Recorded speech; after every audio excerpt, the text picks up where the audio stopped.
It's time to stitch the medium pumpkins on the Pumpkin Harvest quilts.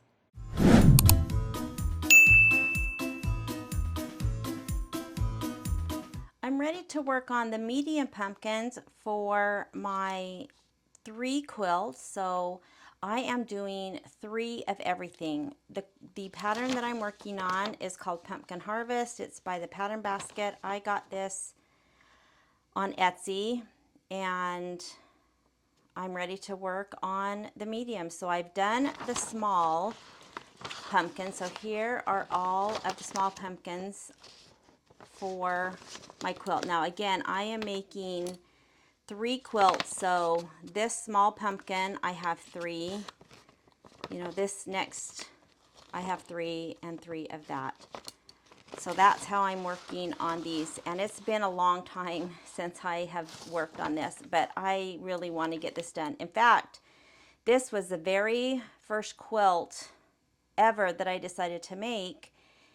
And it's you can see by the pattern, it's not an easy thing. And so I did the small pumpkins and then I put it aside because I started working on other things and I need to get back to this. So I have everything, as you can see, in my little bin, and it's been sitting on my shelf ready to be worked on.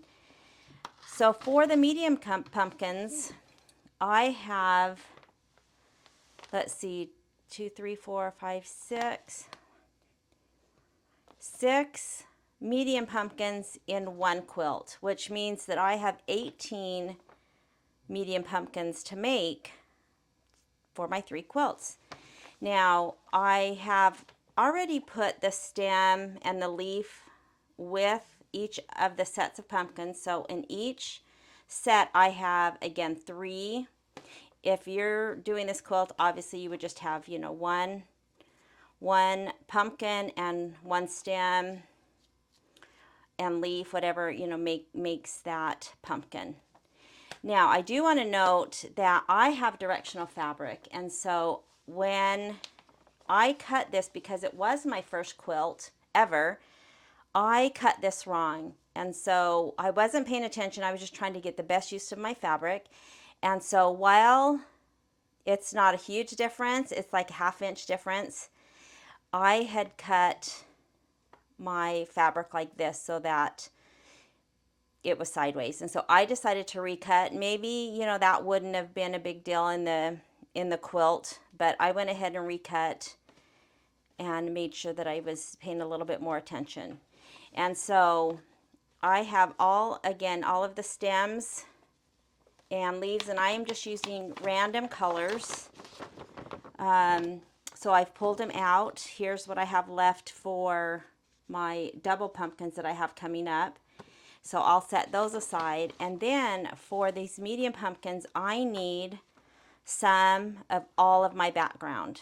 And so you can see there's several pieces, 6 different pieces of the background, and I need 1 or more for the medium pumpkin. So I'm just going to leave these in this packet since I need them all, and I'll just pull them as I need them.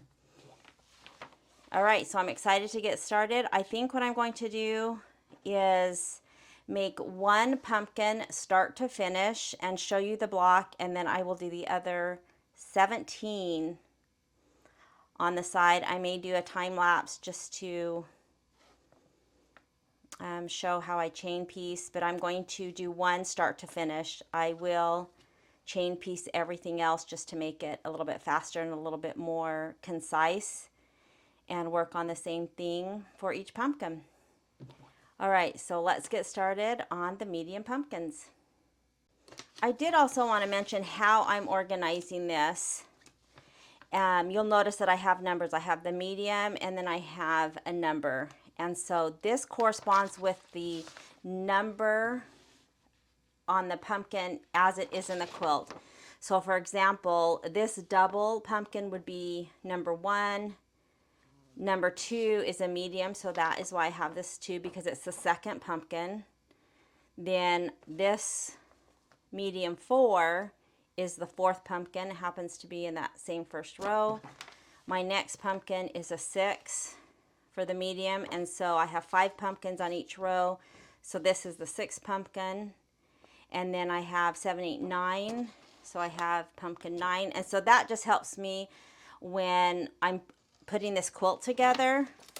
So you can see for my small pumpkins,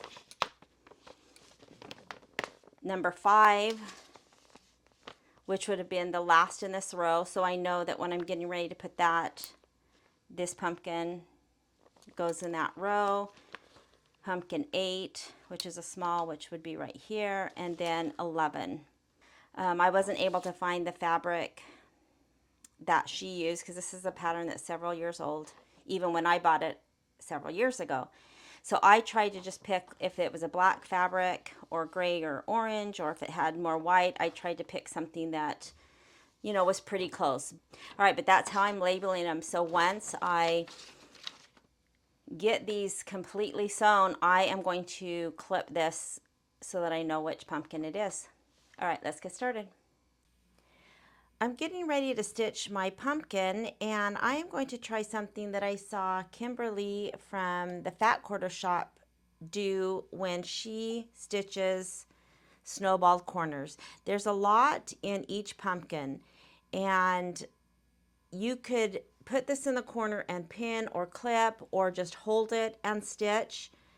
But I saw Kimberly do this and she gets really good results, and I thought I'm going to try it. So what she does is she will take 3 little dots of glue, and I'm going to show you in just a second.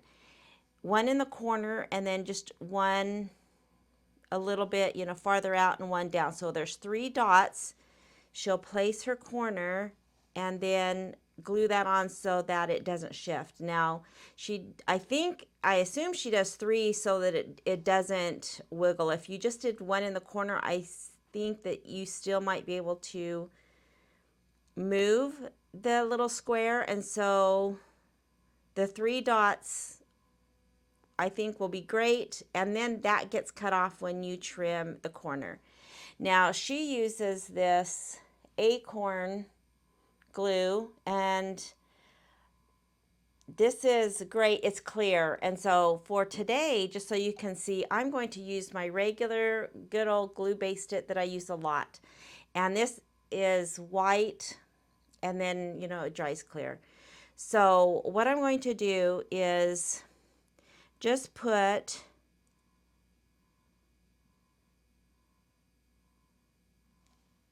and maybe on the dot fabric, that wasn't the greatest choice. But there's just 3 dots of glue. And so I'm going to now place this right in that corner. Line it up. And I'm going to do that for all of these.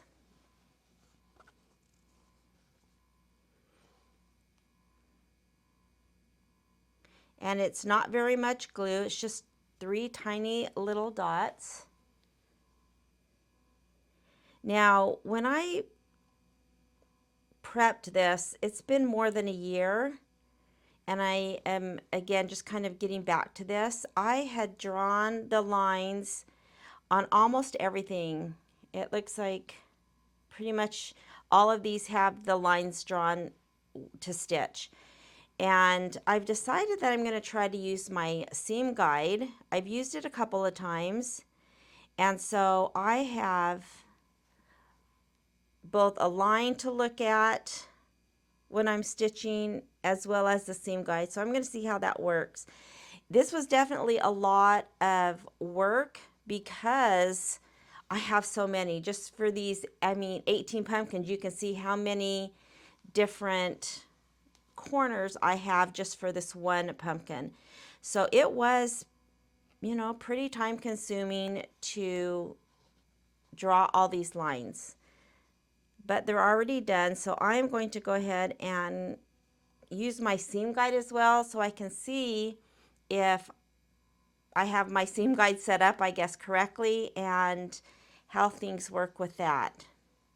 Because that would be a great to not have to draw the lines. Now so here's the pumpkin that has 4 corners. This is the stem, the little pumpkin stem, and this needs the little square right in the corner.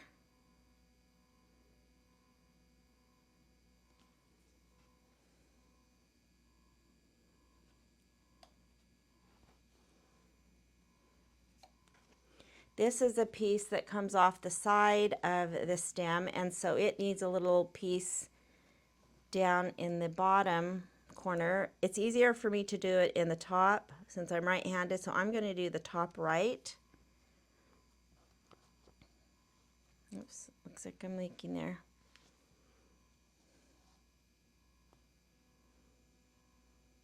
And then when this is flipped over, it's the bottom that will go along with that.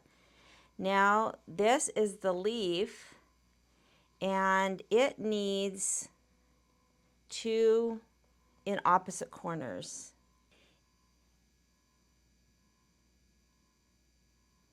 So I will put dots on opposite corners.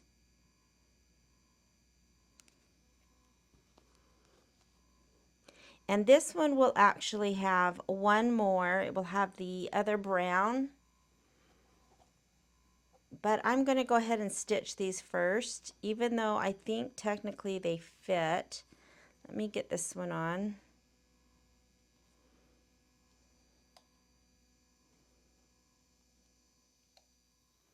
So if I have the leaf like this, here is a picture of how it will end up. So here's the stem. This little piece is, you know, the part of the stem, and then the leaf, here's the two that I just put on, needs a little piece of the stem to make it look like the pumpkin stem. And so this one will go in the bottom right corner, and I think technically I can put them on. They don't overlap when I sew. I think I'm going to try that. I was going to just sew these, trim them, press them, and then come back. I'm going to try it and see how it works. Because again, these don't overlap. And so I think I can sew both and be good. We'll try it. So now that I have these glued, I am going to press them for about 5 seconds just to dry the glue so I can get done and get to my machine faster. These pieces up here will be used when we're putting everything together.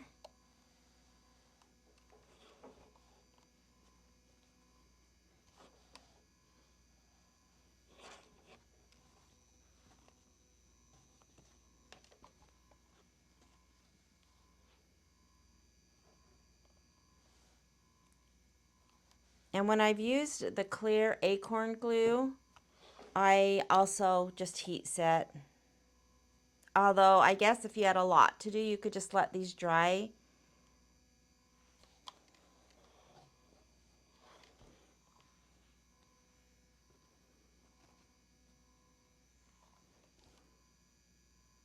Now when I take these to the sewing machine, what I'm going to do is when I stitch corner to corner, I'm going to not stitch exactly on the line. I am going to stitch next to the line, and I'm talking like a thread over. And I've heard that if you stitch just to the inside, it would be towards the part you're going to cut off, that when you fold this, when you fold the fabric, stitching to the right of the line will allow this to be the correct size when you flip it.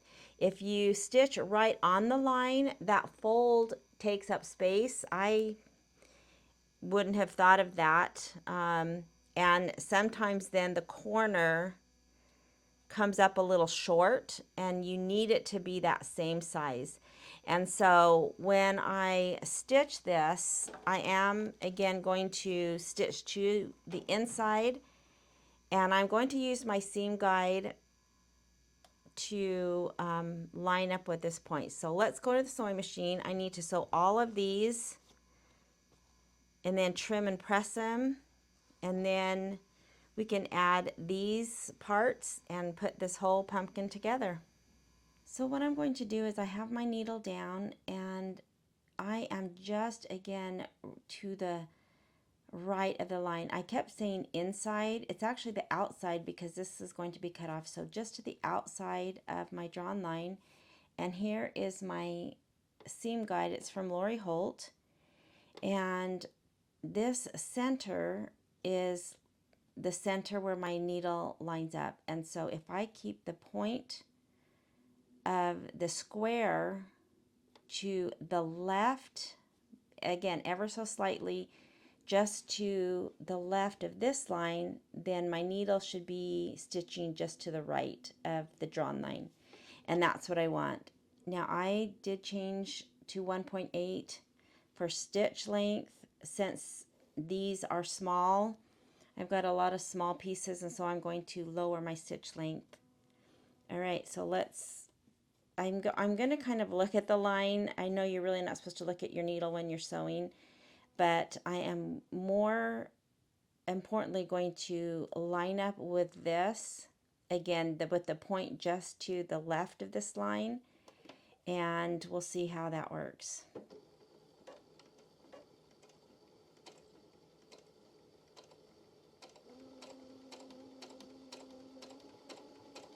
And it actually looks like I can do the point right on the line, and it stitches just a hair over the line. All right, so I'll take my next piece. I'll put my needle so it's right again to the right, putting the point of this and stitch.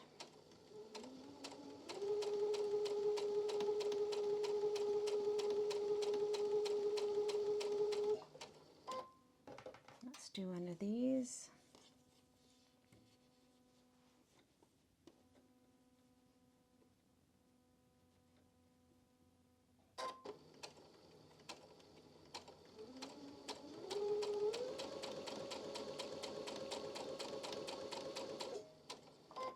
Now I'm going to cut the pumpkin because I have 4 corners to sew. So I am going to go to the next one.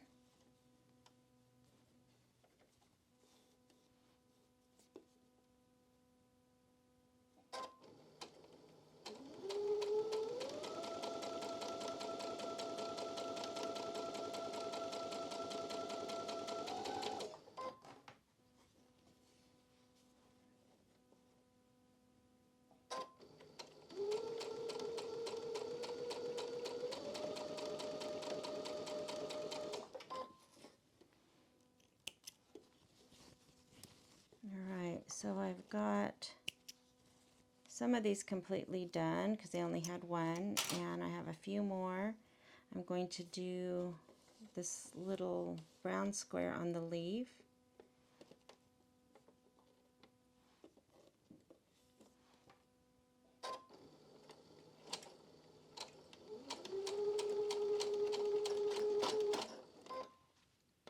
My thread got stuck and broke, so I just rethreaded, and we'll start this one again.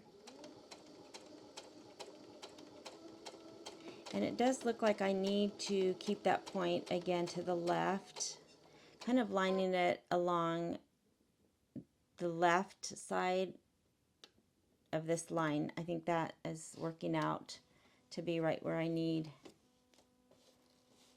the stitching. But again, it's down the center, but not this, but just to the left. Again, it's like a thread width. You might be able to see my needle, and I'll show a close-up of my stitching.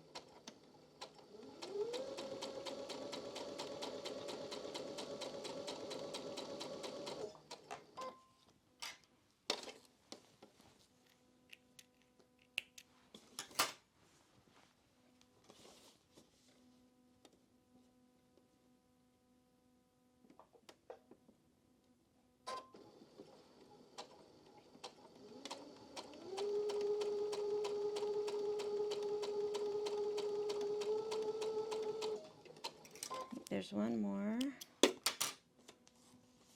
Now when I do my other 17 pumpkins, I will not do one pumpkin at a time because you can see this is tedious. So I will chain stitch, but I will chain stitch all 18. Actually, what I think I'm going to do is finish these gray, and then I'll have 15. And so I'll take the 15 and I will start with one corner of the pumpkin for all 15, and then pick another piece, for example, maybe this one, and do all 15 of the same stitch or the same square. Then I would say go do these and do all 15 at the same time. So I have chain pieces that will have 15 of these, and that will be a lot easier. I won't have to cut off like you saw me do with just one pumpkin. And so that's, I'll put that at the end when I get that done, and you can just be able to watch how I'm going to do that. So now if we look,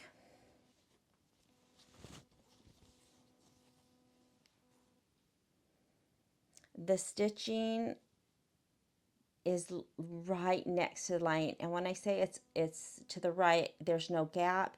It's just literally right next to it. That's how close it is. And so when I flip this, I'm just going to finger press that. My corner fits perfectly, and if I would have stitched on the line, it might have been a little bit short. So anyways, that is all of the stitching. So let's go back to the ironing board. So if I want to double check that they are sewn correctly and not too short, I could just fold this over. I could finger press just to make sure that they look good, and I think that looks good. I checked most of them. So now I need to go ahead and trim off the extra. I'll trim about 1/4 of an inch. Now you could take this to a mat and use a rotary cutter and a ruler. I think that's just, you know, would take longer. This doesn't need to be a perfect 1/4 of an inch. It just needs to be trimmed off. So I am just going to take scissors and trim each of these corners.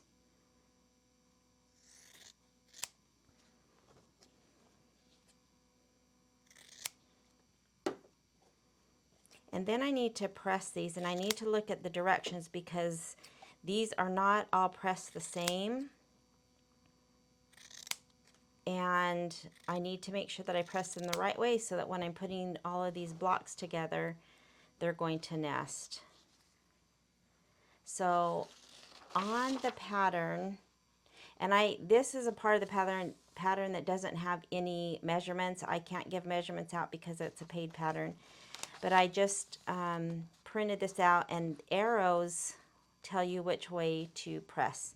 So if I look at, for example, the stem, sometimes you think that, you know, automatically you would press towards the corner, and that's not how it is in a lot of these. So the stem is actually pressed towards the stem. So I'm going to need to, I can finger press it so that the seam goes towards the stem, and then I'll press that. And this little piece does get pressed towards the corner. The pumpkin, I don't have it in this one, but the pumpkins are a little bit different.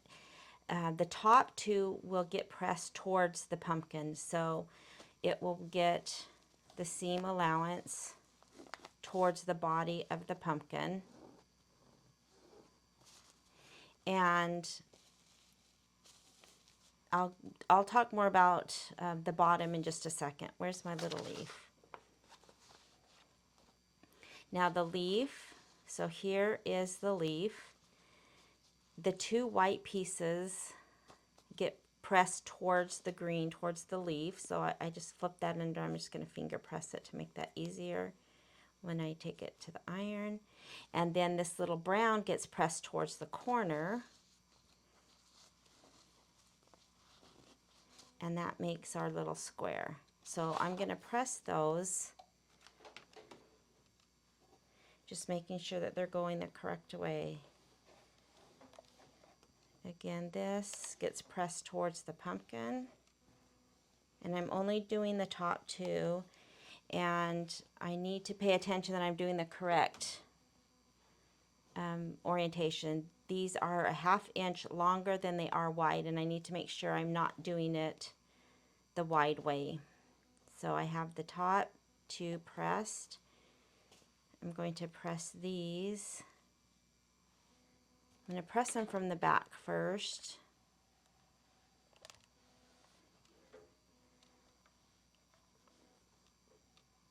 And then make sure that they're laying the correct way.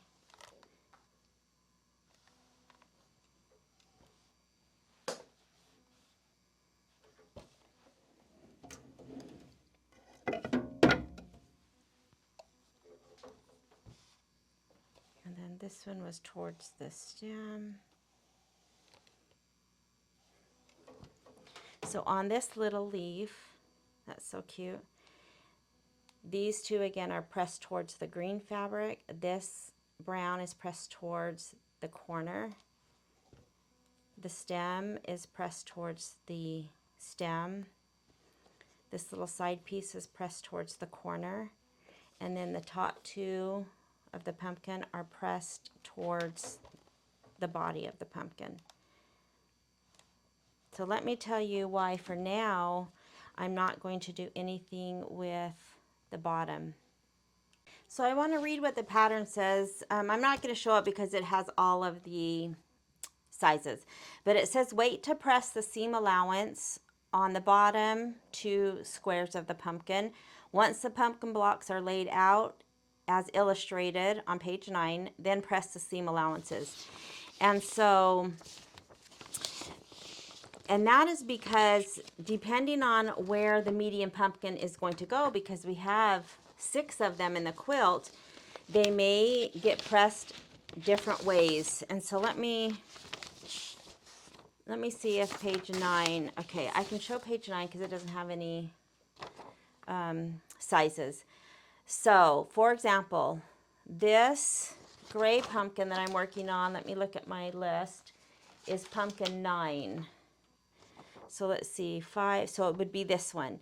So this pumpkin will be pressed, or these corners will be pressed just like the top, and they will be pressed towards the body of the pumpkin. Now I can look at this, which is what I'll probably do when I have them all sewn, and not wait till I'm putting the quilt together since I have mine labeled. So then I would press this towards the body of the pumpkin. However, if I look at pumpkin 2, which is one of the black medium pumpkins, it is pressed towards the corner. So I can't just take all of the pumpkins and press them one way or the other because they vary. So here's, these two look like they're pressed towards the corner. This one's towards the corner. This one's towards the body of the fabric, or the body of the pumpkin. This one's towards the body, and this one's towards the body. So I will get all 18 of my pumpkins done. And again, I have mine labeled so I know which pumpkins, because I'm going kind of with her theme. I don't, again, I don't have the fabric that she used because this was several years old when I bought it several years ago. So I couldn't find the same fabric line. So I just used this and kind of the picture as a guide. So for example, this is pumpkin 9, which would be right here, and so it's gray, and this was gray, and so that's how I did my fabric. So again, I have it listed. Now, what I can do is list, you know, press bottom corner to the pumpkin. It'll probably just be easy to pull this sheet out when I have all of my pumpkins to this point, or when they're actually all sewn together, and the block is complete. Then I can look at this and press, and that's just 18 less that I have to do when I'm starting to assemble. But again, you need to be aware that they're not all pressed the same. All right, so this one is ready to start piecing together.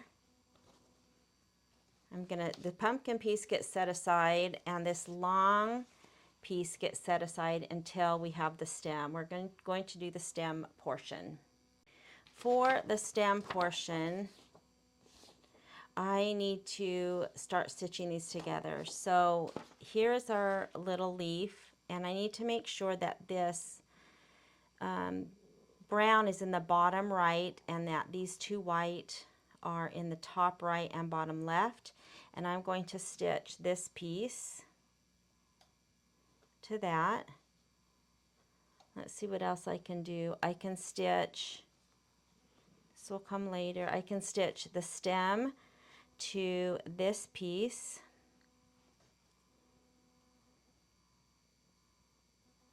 And then once those are stitched, I am going to stitch this plain piece to the left side, so the opposite of the brown, and then I can stitch this piece to this section. And I'm going to do that all at the sewing machine without coming back and pressing these two prior. Now this one, I am just going to finger press at my machine, and if I look at the little diagram, this little rectangle needs to be pressed up. So after I stitch this, I'm going to finger press it so that I can just sit at my machine and stitch this and this on. All right, let's go do that.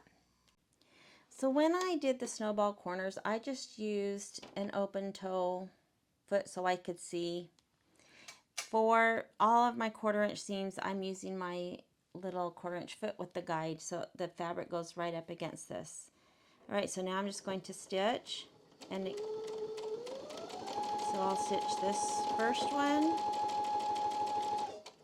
and then I have this, and luckily a lot of these seams don't need to line up. Now lining this up, my big rectangle piece is just a hair smaller. And again, this was the first that I ever cut and started piecing, and so I am just going to kind of split the difference of that and make it work.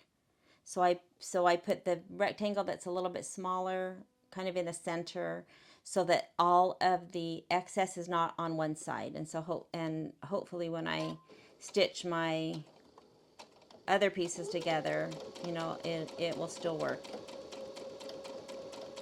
But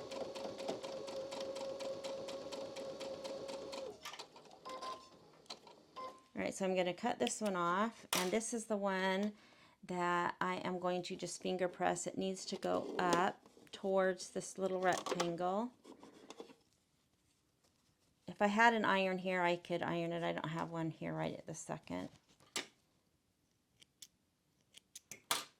And now I will line this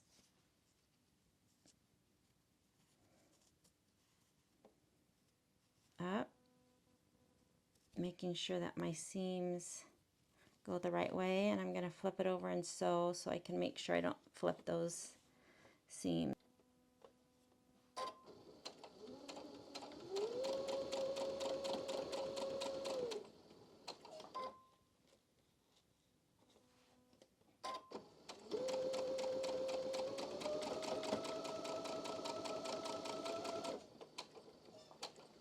Now I do need to cut this one. And now I can sew these together. So I have this little stem that goes next to the brown, because that's part of the little stem.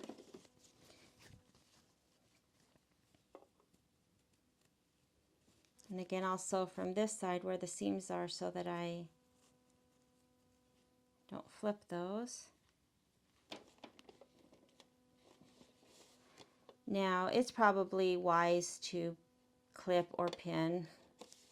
That's probably a good thing to do. And I will do that when I get on longer pieces, which is actually my next step.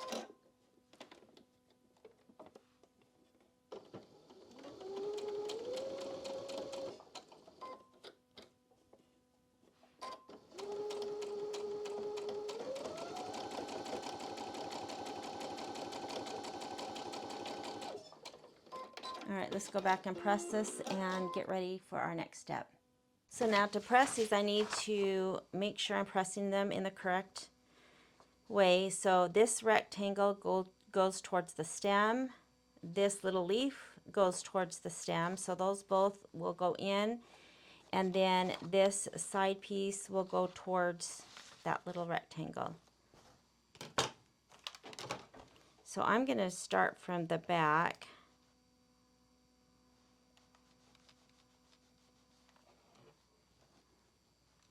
And then I think actually I'll do it this way.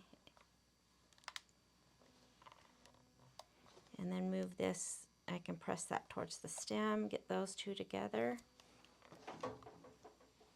So you can see how that goes.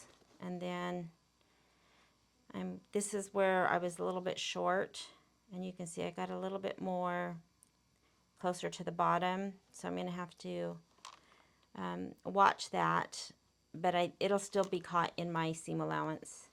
I'm confident. All right, so I'm going to press this. That looks really good, that cute little leaf and stem. So now I am going to sew the pumpkin to the bottom and this rectangle to the top, and come back and we will press away from the center. So the seam will be pressed towards this top rectangle and towards the pumpkin, away from, you know, all those seam allowances. All right, so let's go get those stitched on. I do want to note for this little piece that's short, I am going to line up my top. It's so hard to see with this polka dot fabric sometimes what the right way is, and you know I'm not completely straight. So if I line this up, you'll note that I'm even with here, but you can see that I'm going to be a little short on this piece that's short. So I don't want to line the top of this up with this white, or it's not going to be right. So I will line it up to all of the straight edge that is correct. And you know, it's not perfect. And then you might be able to see this little piece is just a little bit shorter, but it'll be caught in my seam allowance. Now this is one that I am going to go ahead and clip. So I am going to clip this. I am going to sew from this side since I have all of my seams so that they don't get flipped.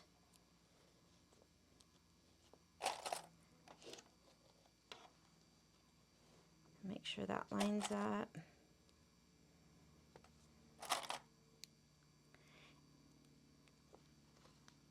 And then when I get to my sewing machine and after I sew this, then I will clip this to the bottom.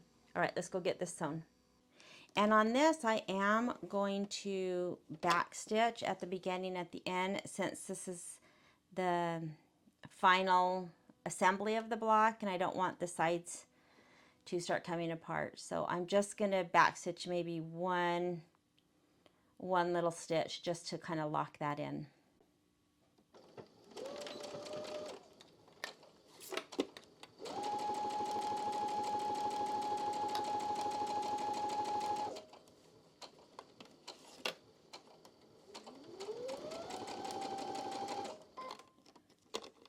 Oops, I got caught up there on my seam guide.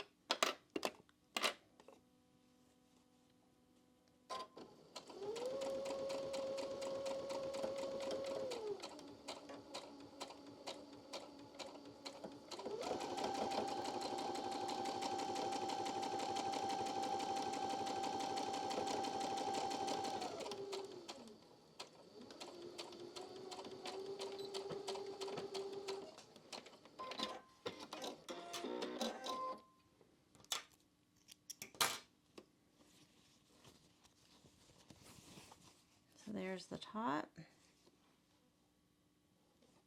And now I'm just going to take the top, which are the corners that are pressed. And I didn't mention this.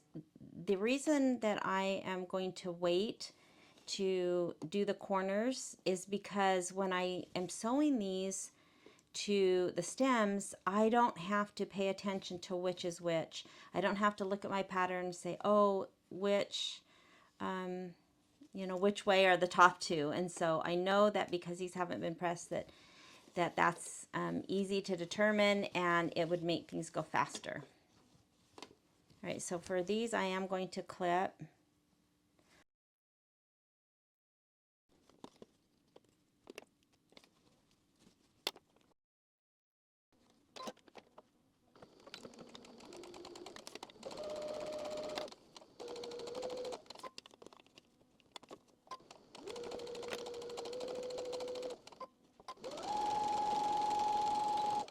So here's the top, and what I'm going to do is first set both seams. I've got both seams on this,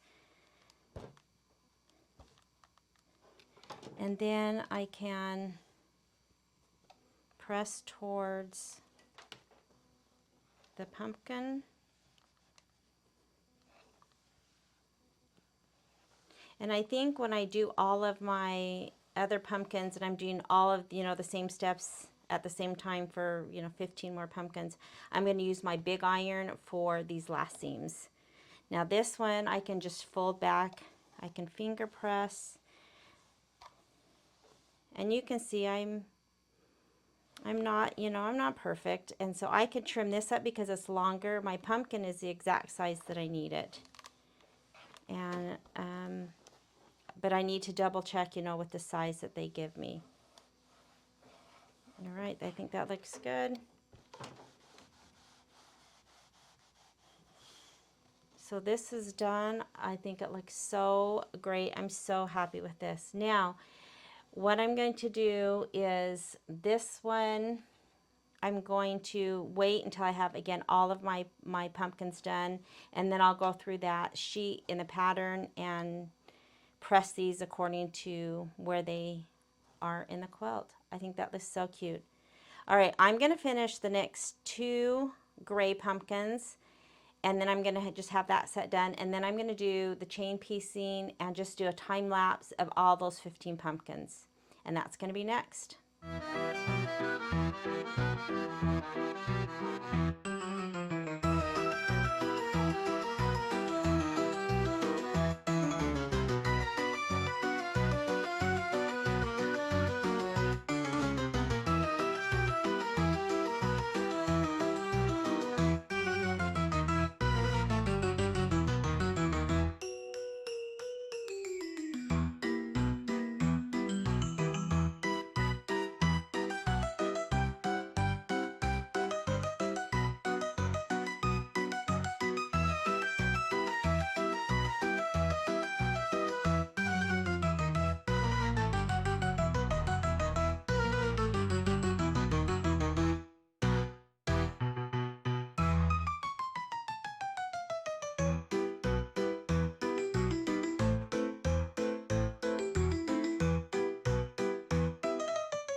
All 18 of my pumpkins are done, and I am so happy. They look great. Now, the only thing I haven't done for these other 15 are press the corners according to the directions. So here is the gray pumpkin. This is number 9. So let's look at these. So here is pumpkin 2. Cute. Here's the gray floral. Here is a cute black one. And I used 3 different leaf prints. So some have this kind of stripe design. This one has polka dot. And there's one more.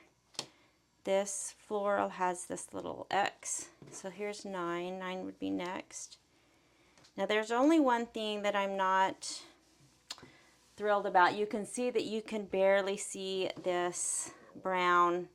And you know, when I was cutting this, I didn't think about how that would go. And you can see I am really crooked right here, but you know, it's okay.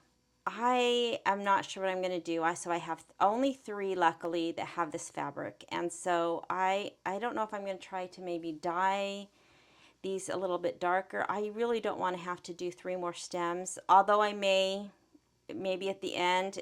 This one is pretty crooked. You know, those probably aren't the best. I hadn't used this in the small pumpkins, I don't believe. It's been a while since I've looked through all the small ones. But if I have any of this fabric for stems for the double pumpkins, because I have 2 more sets of pumpkins, and they're both double pumpkins. And so looking at this one, if I have this as a stem in other pumpkins, I'm going to change it and just find another brown. I think I might end up redoing those, but we'll see. So that is that one. And then we have this 14. I think they look great. I am super happy. Even the crooked one, I am ecstatic because this will be my second quilt. It started out as my first quilt, but then I worked on my Lemoyne Star and got that one complete. So I'm going back to this very first one that I cut and started. And so again, I still consider myself a pretty new quilter. And so I am super happy. All right, our medium pumpkins are done.